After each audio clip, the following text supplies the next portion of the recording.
کہ بدولت بدلہ دیا جائے گا۔ انما الاعمال بالنیات، اعمال کا دار و مدار نیتوں پر ہے۔ تو حج کے ارادے سے، حج کے نیت سے احرام باندھنا نمبر 1۔ نمبر 2، وقوف عرفہ، یعنی 9 ذی الحجہ کو عرفات کے میدان میں ٹھہرنا، قیام کرنا۔ نمبر 3، طواف زیارت کرنا،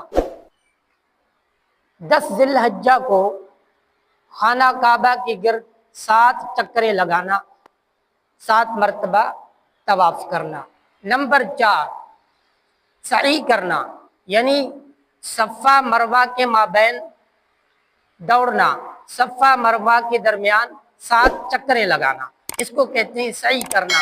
یہ 4 رکن حج کے، اگر ان میں سے کوئی ایک بھی چھوٹ جائے، ادا نہ ہو، تو حج نہیں ہوگا۔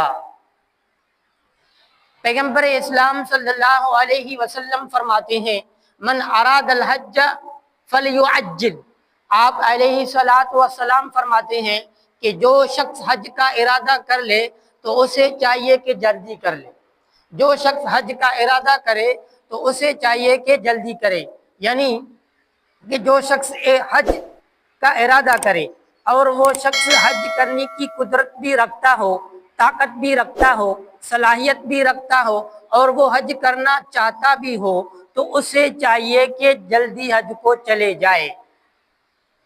شاید کہ اگلے سال وقت نہ ملے، اگلے سال زندگی رہے یا نہ رہے، اگلے سال، اگلے برس مال جو اس وقت موجود ہے وہ مال موجود ہو کہ نہ ہو، اس لیے فرمایا من اراد الحج فلیعجل، کہ جو شخص حج کا ارادہ کر لے تو اسے چاہیے کہ جلدی کر لے۔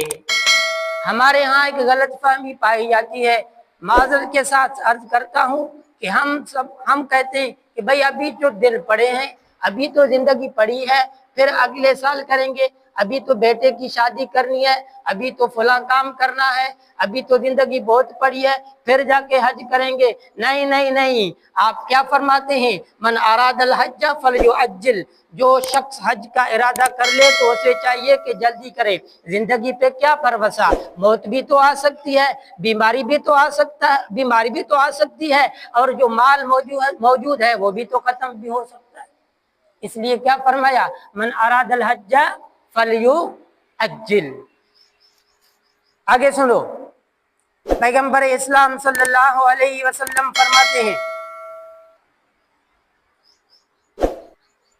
فرماتے ہیں ان الاسلام یہدم ما کان قبل، کہ اسلام تمام گناہوں کو معاف کر دیتا ہے، کہ اگر 70 سال کا کوئی کافر بھی کلمہ پڑھ لے تو اس کے تمام پچھلے گناہ معاف، حقوق اللہ بھی معاف، حقوق العباد بھی معاف۔ آگے سنو،